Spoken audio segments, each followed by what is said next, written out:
నమస్తే అండి, welcome to my channel. నేను వెల్లి చక్రధర్. ఇప్పుడు మన టాపిక్ వచ్చేసి bank fixed deposit versus mutual fund. So mutual funds లో కూడా మనకి మంత్లీ ఇంట్రెస్ట్ వచ్చే ప్లాన్ ఉంటుందండి. దాన్ని సిస్టమాటిక్ విత్డ్రాల్ ప్లాన్ అంటాం మనం. సో అట్లాంటి సిస్టమాటిక్ విత్డ్రాల్ ప్లాన్ లో ఇన్వెస్ట్ చేయడం బెటరా లేదా మనం బ్యాంక్ లో ఎఫ్డి వేసుకోవడం బెటరా అనేది ఇక్కడ చూద్దాము. చూడండి, ఇన్వెస్ట్మెంట్ అమౌంట్ వచ్చి ఒక 10 lakhs. సో మన దగ్గర ఒక 10 lakhs కనుక అమౌంట్ ఉంటే దాన్ని మనం బ్యాంక్ లో వేద్దామా లేదా మ్యూచువల్ ఫండ్స్ లో వేద్దామా, ఎలా వేస్తే ఎలా వస్తుంది అని చూద్దాం. రిటర్న్స్ ఒక 10 years వచ్చి 10 years. సో మన దగ్గర 10 years టైం అయితే ఉందండి, ఆర్జెంట్ ఉంది. సో 10 years దాకా కనుక మనం 10 lakhs ఇన్వెస్ట్మెంట్ చేస్తే బ్యాంక్ ఎఫ్డీలో మంత్లీ ఇంట్రెస్ట్ అంటే నెల మనకి తీసుకునే అమౌంట్ ఎంత అంటే 5,000 రూపీస్ వస్తుందండి. అంటే 6% చొప్పున మనకి నెల 5,000 రూపీస్ అయితే ఇవ్వడం జరుగుతుంది. బ్యాంక్ ఎఫ్డీలో కూడా అంతే వస్తుంది. అలాగే mutual funds systematic withdrawal plan లో కూడా మనకి అంతే అమౌంట్ వస్తుందండి, 5,000 రూపీస్ వస్తుంది. సో ఇట్లా మనకి 10 years దాకా 5,000 తీసుకున్న తర్వాత ఫైనల్ గా ఒక 10 years తర్వాత మన పెట్టిన ప్రిన్సిపల్ ఎంత పెరిగింది అని చూస్తే మనకి వచ్చి బ్యాంక్ లో చూడండి ఫైనల్ వాల్యూ ఆ 10 lakhs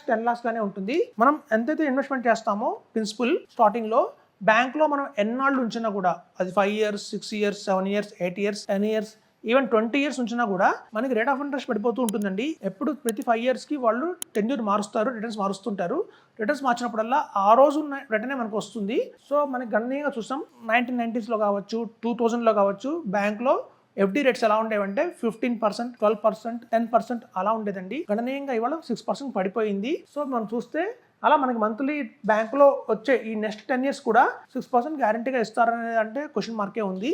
రాబోయే రోజులు పడిపోతూ ఉంటుంది. వేరే మనం చూస్తే మంత్లీ ఇన్కమ్ ప్లాన్ మనకి సిస్టమాటిక్ విత్డ్రాల్ ప్లాన్ లాగా మ్యూచువల్ ఫండ్స్ కనుక పెడితే మనకి గణనీయంగా నెల 5,000 రూపీస్ వస్తున్నా కూడా మనకి ఓవర్ 10 years తర్వాత ఒక 10 years తర్వాత కనుక చూస్తే మన వాల్యూ ఏమవుతుందంటే 20 lakhs గా అయిందండి. ఇలా ఎందుకు అయింది, ఇది ఎలా సాధ్యమైంది మనకి అనుకుంటే ఇక్కడ చూడండి, మనకి మ్యూచువల్ ఫండ్స్ లో మనం కనుక ఇన్వెస్ట్మెంట్ చేస్తామండి SWP plan. So systematic withdrawal plan ఎప్పుడైనా సరే మనం తీసుకునేవి ఏంటంటే హైబ్రిడ్ ఫండ్స్ తీసుకుంటామండి. అగ్రెసివ్ హైబ్రిడ్ ఫండ్స్ అంటారు వాటిని. హైబ్రిడ్ ఫండ్స్ అంటే ఏంటంటే కొంత ఈక్విటీ కొంత బాండ్స్ రెండు మిక్స్డ్ లో వస్తుందండి, కాంబినేషన్ లో వస్తుంది. అలాంటి హైబ్రిడ్ లో కూడా అగ్రెసివ్ ఫండ్స్ లో ఇన్వెస్ట్మెంట్ చేస్తాం. లేదంటే బ్యాలెన్స్డ్ అడ్వాంటేజ్ ఫండ్స్ అని ఉంటాయండి. బ్యాలెన్స్డ్ అడ్వాంటేజ్ ఫండ్స్ అంటే ఏంటంటే ఒక ఈక్విటీ ఉంటుంది, అందులో బాండ్ కూడా ఉంటుంది, అంటే డెట్ మార్కెట్ ఉంటుంది. మార్కెట్ యొక్క ఒడిదుడుకులు బట్టి ఫండ్ మేనేజర్ అన్న వాళ్ళు ఎక్కువ శాతం ఈక్విటీలో ఉండాలా, డెట్ లో ఉండాలా అని చూసుకుంటూ మార్చుకుంటూ ఉంటారు.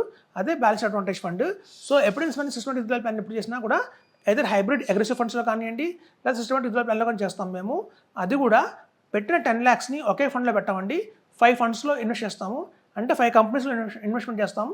అందులో ఎస్బీఐలో 2 lakhs, హెచ్డిఎఫ్సిలో 2 lakhs, ఐసిఐసిఐ 2 lakhs, కెనరా రిబ్యూకోలో 2 lakhs అట్లా స్ప్లిట్ చేస్తామండి మేము. సో అలా మనకు సిస్టమాటిక్ ప్లాన్లో పెట్టిన 10 lakhs కూడా 5 different కంపెనీస్లోకి డిఫరెంట్గా వెళ్తుంది. అక్కడ మనకి ఏంటంటే 13% రేట్ ఆఫ్ ఇంట్రెస్ట్ దాకా మనకు వస్తుందండి. 13 to 14% మనం ఎక్స్పెక్ట్ చేస్తున్నాం రిటర్న్. అందులో చూడండి, మనం 6% తీసేసుకుంటున్నా కూడా, అంటే ఎవ్రీ మంత్ 6% తీసుకుంటున్నా కూడా ఈ బ్యాలెన్స్ ఏదైతే ఉందో, ఈ బ్యాలెన్స్ 7% ఏదైతే ఉందో ఆ 7% మనకి ప్రిన్సిపల్కి యాడ్ అవుతుంది ఎవ్రీ ఇయర్. ఈ బ్యాలెన్స్ 7% అనేది మనకి మన ప్రిన్సిపల్కి యాడ్ అవుతుంది.